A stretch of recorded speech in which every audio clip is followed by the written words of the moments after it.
Deputado Glauber Braga, bom dia. Bom dia, Anderson. Bom dia a todo mundo aqui do Faixa Livre. Um prazer estar aqui com vocês.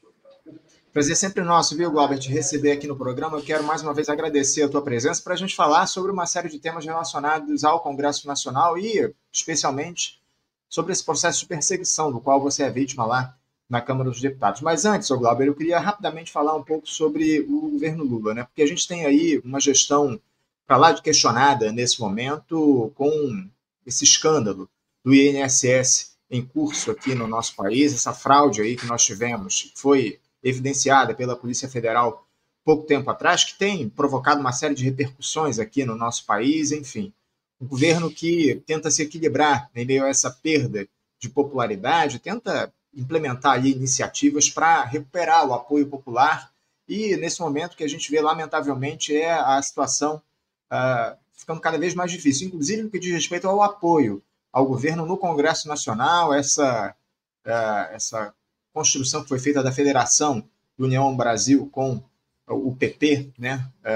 Isso deve produzir resultados aí para o governo. A gente vai, inclusive, ao longo desse nosso papo, tratar disso. Mas eu queria a tua análise a respeito desse momento que o país atravessa, especialmente o governo Lula, em meio a essa polêmica da fraude do INSS, Glauber.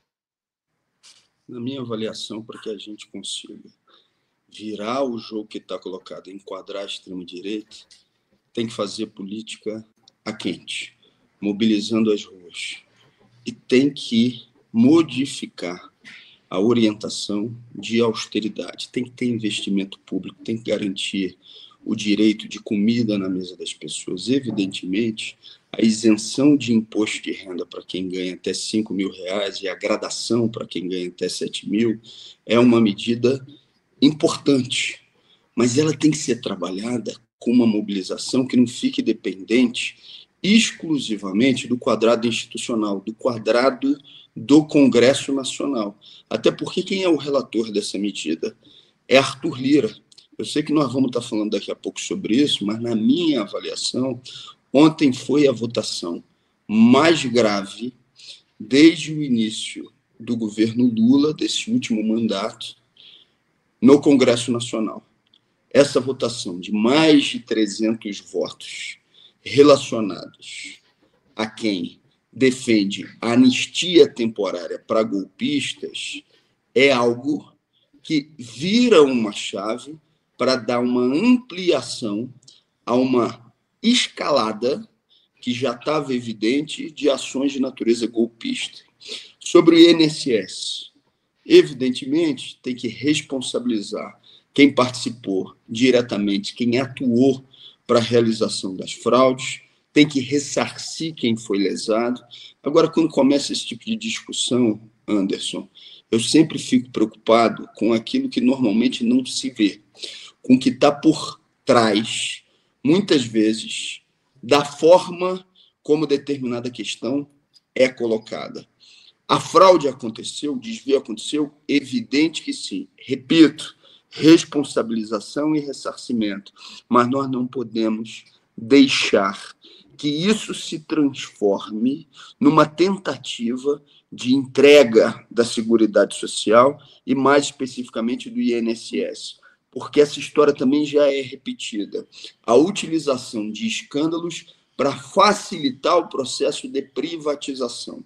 Durante o governo Bolsonaro, isso foi muito escancarado com as medidas que foram defendidas publicamente por Paulo Guedes, se baseando, inclusive, no modelo chileno de previdência social. Nesse momento, nós temos que defender o INSS, nós temos que defender a Previdência Pública brasileira, nós temos que blindar a Previdência Pública brasileira de qualquer tentativa de avanço num processo de privatização. E isso, na minha avaliação, também não pode sair da nossa cabeça e da nossa avaliação do quadro geral do que está acontecendo. Não tenha dúvidas, né, Glauber? A gente precisa, acima de tudo, defender o INSS, as instituições do Estado, acima de tudo, como a gente observa nesse caso, não dá para condenar, obviamente, no Instituto. Glauber, passada essa introdução que a gente faz, eu tenho muitos temas para tratar lá do Parlamento. Eu já queria entrar logo, porque o nosso tempo aqui é curto, eu queria trazer já essa análise a respeito, primeiro, desse projeto de lei que aumenta em 18 o número de parlamentares, elevando o total de 513 para 531 deputados no nosso país. De acordo com essa proposta, que foi aprovada pelo Congresso Nacional essa semana, o impacto anual é de 64,6 bilhões de reais, o que seria resolvido com o remanejamento de recursos já previstos no orçamento. Foram 270 votos a favor e 207 contra na Câmara dos Deputados. Na verdade, não foi o Congresso que votou ainda, foi só a Câmara. O texto agora segue para o Senado. O Supremo Tribunal Federal havia determinado, Glauber, uma revisão do número de parlamentares por Estado, por conta da mudança da demografia do país, com uma redistribuição do número de cadeiras na Câmara para cada Estado. Mas a solução encontrada, para não desagradar ninguém, foi aumentar o número de deputados. A bancada do PSOL votou contra essa proposta. Eu queria te ouvir a respeito disso, viu, Glauber? Se há chances de o Senado não aprovar esse texto, parece que o objetivo dos parlamentares é preservar os privilégios, né, Glauber? Sobre o Senado, eu não sei te dizer, Anderson. Sobre a manutenção dos privilégios, sem nenhuma dúvida.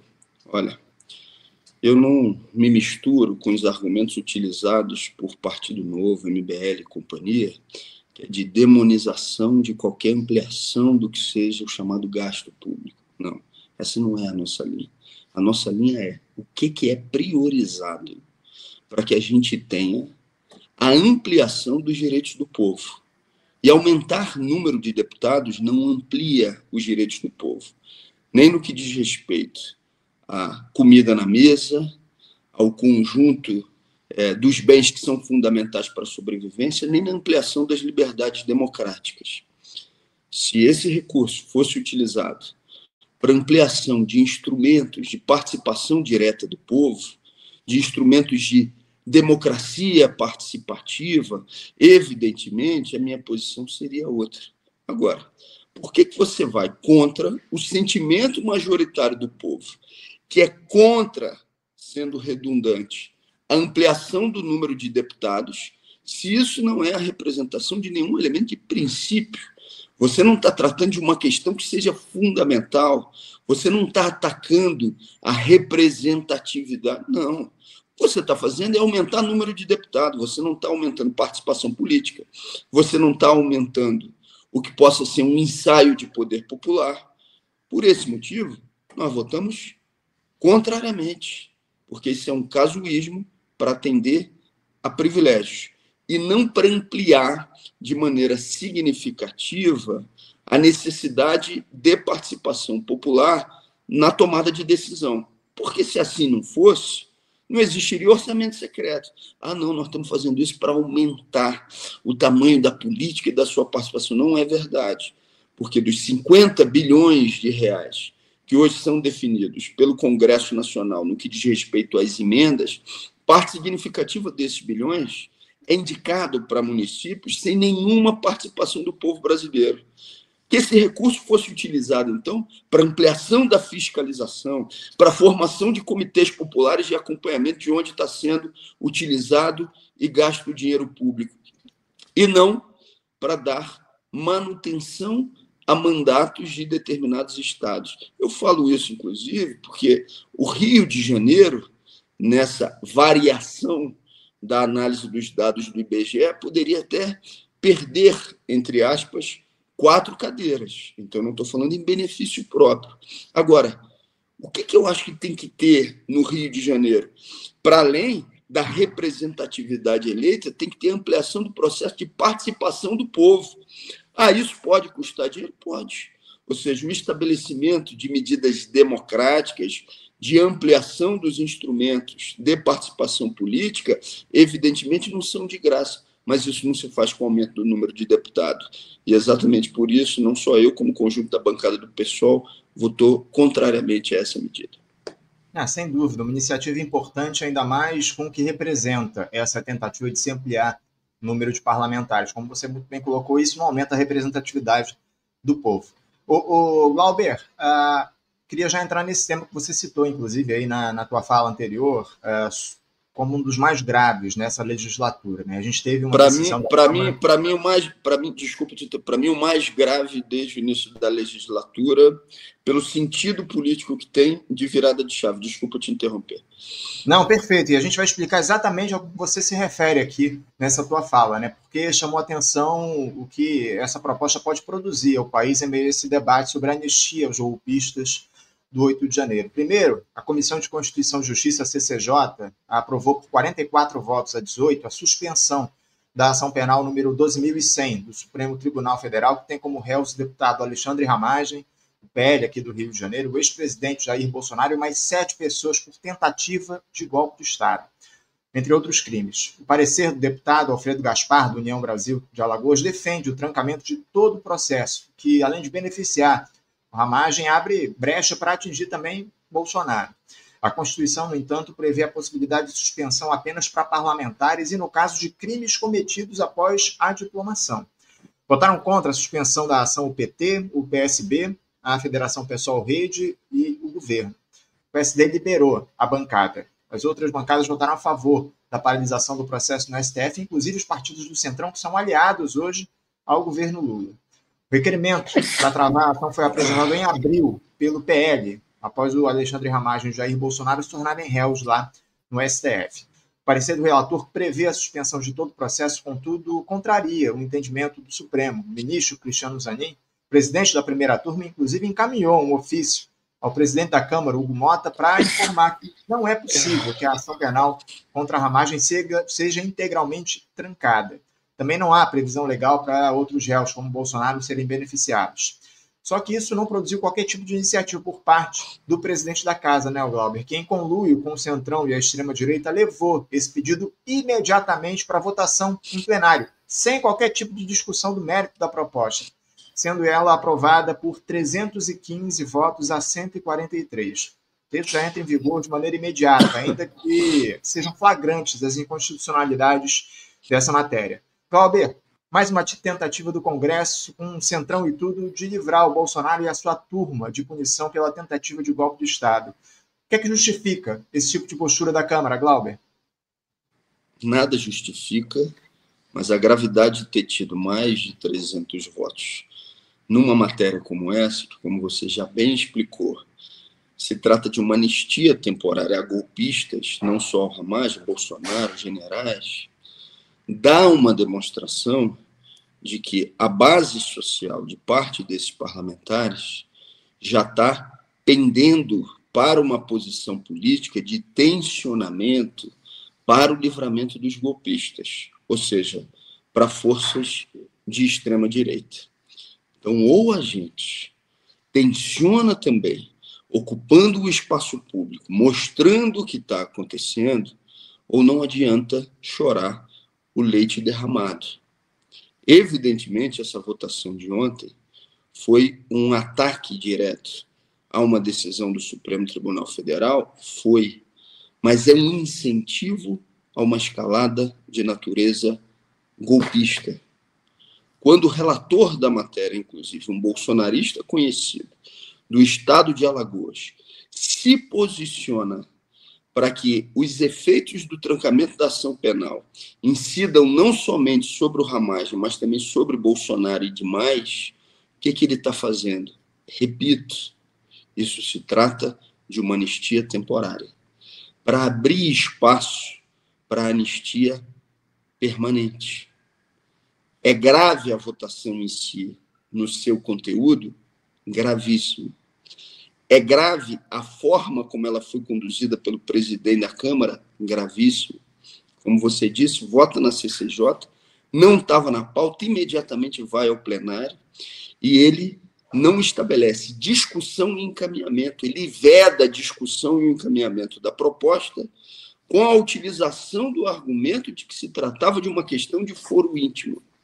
E é gravíssimo também que a gente tenha tido mais de 300 votos e que todos os partidos, à exceção daqueles que compõem a esquerda ou a centro-esquerda, sejam os únicos a votar contrariamente a isso, e todos os partidos do Centrão e da extrema-direita evidentemente, tenham votado a favor.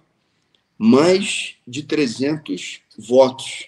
Ou se modifica as relações sociais de entendimento do que é a representação do que está acontecendo dentro do Congresso Nacional, ou esse vai ser o aviso de outras votações que vêm daqui a pouco. Repito, de uma transição que seja de uma anistia temporária para uma anistia de caráter permanente. O que faz parte desses 300 deputados mudarem de posição? Se socialmente nas regiões eles forem cobrados por aquilo que estão votando. Do jeito que está, os golpistas ontem, e eu não estou falando só daqueles que participaram diretamente do dia 8, eu estou falando da cúpula da articulação golpista, eles celebraram. Eu não tenho dúvida que eles abriram um champanhe no jantar. Então, a gente tem que reverter esse cenário. A reversão desse cenário se dá com um processo de mobilização a quente na rua. Eu sei que nós vamos falar daqui a pouco sobre esse assunto. Eu vou estar percorrendo os 26 estados brasileiros a partir de hoje. Estou em Belo Horizonte, lá na UFMG, daqui a pouco às 18 horas. Só que esses atos, que vão rodar o Brasil inteiro, nesse momento, depois da votação de ontem, eles não podem ser só de defesa do mandato contra a tentativa injusta de cassação. Tem que ser também, necessariamente, um ato pela responsabilização dos golpistas. Eu não tenho dúvida de que, com a gravidade do votado ontem, se vira uma chave que, se não tem reação, vai escalar outras votações, e não é daqui a muito tempo, não. É num curto espaço de tempo.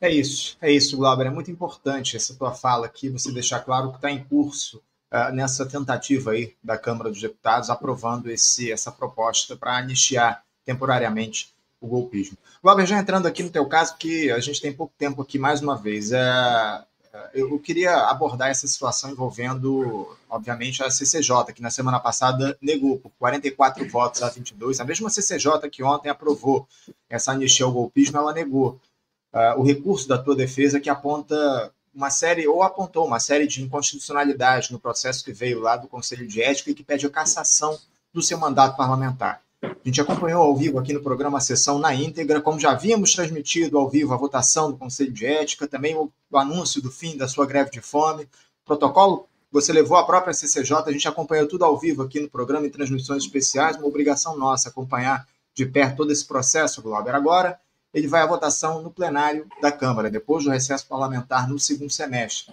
Uma data ainda a ser definida por conta do acordo que foi construído com o deputado Hugo Mota, que pôs fim à sua greve de fome.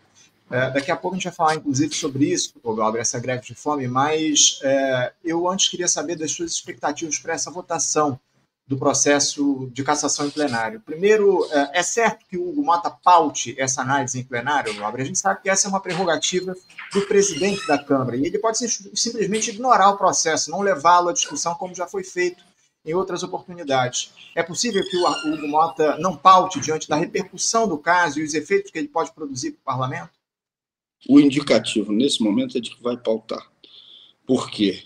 Porque, imediatamente na CCJ, eles rejeitaram o recurso. E o próprio Hugo Mota segurou a ordem do dia no plenário para que a CCJ pudesse fazer a sua manifestação. Se ele não tivesse querendo que o processo fosse à frente, ele teria iniciado a ordem do dia no prazo ou no horário que estava previamente estipulado de votações anteriores, que era a partir das 4 horas da tarde. O que eu acredito é num processo de mobilização política junto com o povo para a reversão desse cenário. Se você conversa com qualquer deputado ou líder partidário na Câmara, ele vai te dizer o seguinte: é um exagero, é desproporcional, mas Arthur Lira está irredutível. Que poder, né? Para um deputado receber algum benefício, ele tem que matar, ele tem que tentar dar um golpe de Estado, ele tem que ter reiteração em violência política de gênero. Agora, se você é deputado e defende a sua mãe, se você se defende de provocações reiteradas do MBL, se você denuncia o orçamento secreto, se você denuncia Arthur Lira, você fica ameaçado de cassação. E para quem acha que eu estou exagerando, Chiquinho Brazão, acusado de ser o mandante do assassinato de Marielle, teve os seus direitos políticos preservados quando a votação da sua cassação não foi ao plenário. Ramagem, votação de ontem, mais de 300 votos, garantindo a ele uma anistia temporária contra uma ação penal onde ele é réu por, repito, tentativa de golpe. Gilvanda Federal.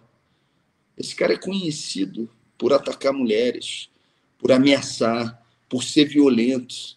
Já fez com Sâmia, já fez com a Camila Valadão no Espírito Santo, chamou a ministra Gleisi Hoffmann de prostituta, e aí tinha uma suspensão prevista de 6 meses, diminuem a suspensão dele para 3 meses. O mesmo deputado que foi o relator dessa diminuição de 6 para 3 votou a favor da minha cassação no Conselho de Ética. Esse é o cenário que nós estamos enfrentando nesse momento. Aí você acredita na virada do jogo, Glauber? Acredito porque eu acredito no povo, eu acredito na mobilização popular, eu acredito em percorrer o Brasil, em dialogar com as pessoas, mostrar o que está acontecendo. Eu acredito em soluções e alternativas que não fiquem presas ao quadrado institucional. E por que eu acredito nisso? É que eu faço política, é que eu sou militante, e que você, militante, independentemente do resultado que venha, vou continuar trabalhando com todas as minhas energias para a reversão desse cenário no plenário da Câmara. Agora, está muito presente no imaginário do povo a história da luta do Davi contra Golias, né? O adversário, e nesse caso o inimigo, ele é muito poderoso. Arthur Lira tem muito poder e tem muita grana. E está ligando para deputado para pedir a cassação. Está articulando isso o tempo inteiro. E o que eu tenho? Eu tenho a minha fala, a minha capacidade de me defender e de enfrentar esses inimigos. Eu tenho a solidariedade das pessoas. Do ponto de vista social, a gente já ganhou essa luta. Socialmente, as pessoas já dizem, se trata de uma injustiça, é uma perseguição política. Amplificou a denúncia sobre o orçamento secreto e sobre Arthur Lira. E nós vamos continuar fazendo isso. Vamos continuar mobilizando e tocando essa agenda. Ô Glauber, como é que está o clima dentro da Câmara dos Deputados hoje, né? Porque a gente teve aí a sua greve de fome que produziu uma enorme repercussão por todo o país. Enfim, foi uma iniciativa que, num primeiro momento, havia sido questionada, inclusive por parte de uma esquerda mais combativa, mas depois se mostrou muito vitoriosa. Isso, de alguma forma, mudou o clima? Como é que estão hoje os deputados a respeito dessa tentativa de cassação, de perseguição ao seu mandato? Você acha que é possível, pelo que está construído, pelo que foi construído pela tua mobilização, reverter o jogo? O clima mudou e a voz corrente repetitiva de que se trata de uma injustiça desproporcional e uma perseguição tocada por Arthur Lira. Isso, qualquer deputado que conversar contigo em privado vai reafirmar aquilo que eu estou dizendo. Agora, o inimigo é poderoso. Ontem saiu no Lauro Jardim, por exemplo, uma manchete que dizia: deputado do Centrão defende Glauber Braga. E aí diz: Conselho de Ética não pode ser utilizado como instrumento de vingança. Aí eu fui entrar para ver quem era o deputado que estava fazendo essa defesa. Ele não tinha um nome. Ele deu uma declaração em off. Por quê? Porque Lira é poderoso.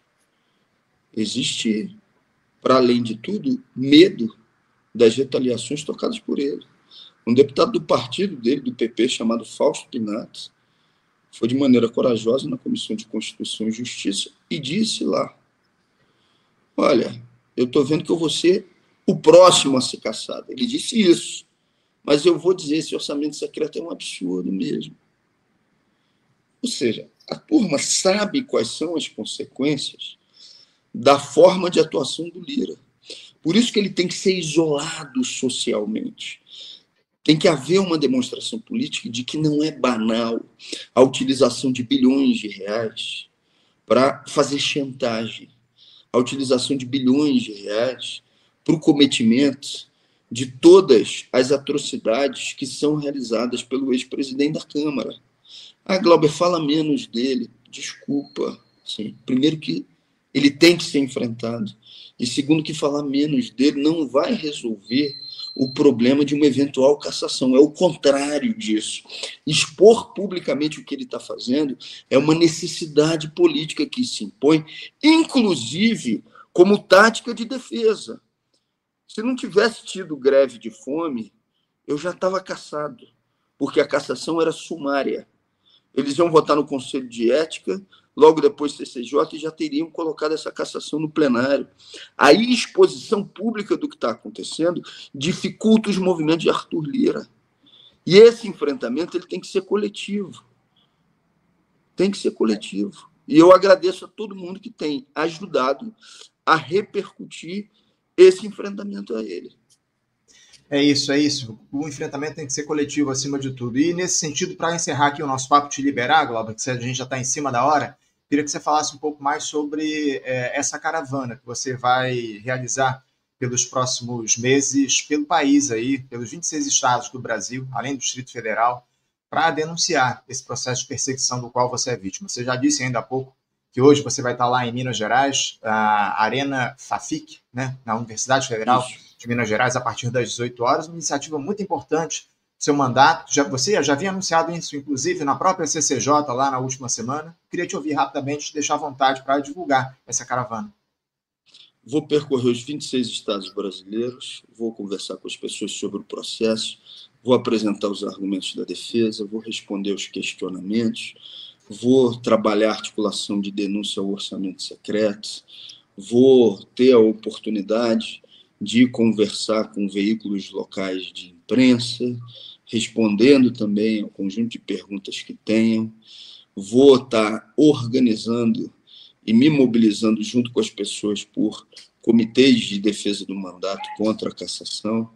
E eu já quero agradecer também, e com isso não quero ser redundante, mas preciso fazer a todo mundo que já está se organizando. Hoje eu estou em Belo Horizonte, lá na UFMG, amanhã estou em Vitória, no Espírito Santo, a partir das 5 horas também na Universidade Federal, sábado eu estou lá no encontro do MST em São Paulo, aí no domingo vou descansar, ficar com meu filho, porque eu vou ficar inclusive um tempo prolongado distante dele, na segunda-feira estou no encontro que está sendo promovido por Safatli em São Paulo, na terça-feira já estou no Paraná, na quarta-feira estou no encontro no Rio de Janeiro com artistas, promovido por Marco Nanini. Na quinta-feira estou em Salvador, e aí, daí por diante, visitando os 26 estados brasileiros, terminando no dia 26. A minha cabeça está com tanta coisa que eu só fui perceber isso depois, que a finalização dos encontros vai ser no dia do meu aniversário, quando eu faço 43 anos, no dia 26 de junho, no Rio de Janeiro. Não foi da minha parte proposital, pode ter sido de Dedé, que está lá, junto com o Everton, articulando a agenda. E no dia 26, eu me desloco para Brasília. A previsão é de que essa votação no plenário deva acontecer no dia 1º de julho. Glauber, seguimos aqui na luta, no apoio, na mobilização pelo seu mandato popular, fundamental no nosso país. Quero deixar registrado mais uma vez a nossa solidariedade e o nosso esforço aqui em acompanhar esse processo, denunciar a perseguição da qual você é vítima. Quero te parabenizar pela força, pela coragem nessa denúncia, na luta aí pelo seu mandato, e seguimos juntos na batalha. Parabéns mais uma vez, Glauber, uma boa caravana para você, um bom dia, deixe meu abraço, viu?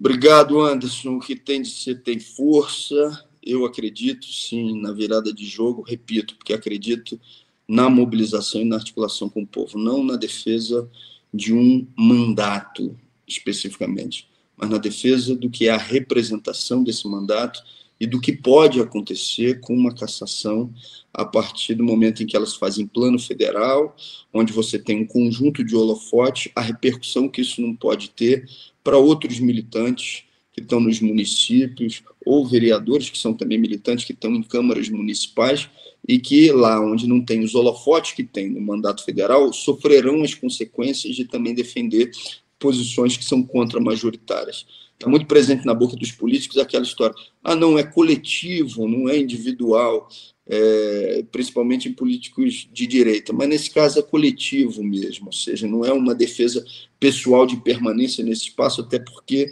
já há bastante tempo ficou insalubre, né? Ou seja, fazer a luta política dentro do espaço do Congresso. Se trata de um parlamento hostil. Não é de hoje, mas se intensificou essa hostilidade para quem se articula com a defesa dos interesses do povo. Então, é coletivo, porque é a compreensão de que essa tarefa é exercida através do mandato de deputado federal. Se os nossos inimigos conseguem nos derrubar, eles ganham força para derrubar outros. Mas a nossa luta segue firme. Muito obrigado pela solidariedade de todos vocês. Obrigado, Anderson, pelas portas sempre abertas aqui do Faixa Livre, onde eu posso estar abordando esse assunto e me mobilizando junto com vocês. Um abraço grande. Quem for de Belo Horizonte ou tiver parentes lá, não deixe de dar o aviso que hoje às 18 horas a gente está lá na Universidade Federal. Um abraço grande. Obrigado por tudo.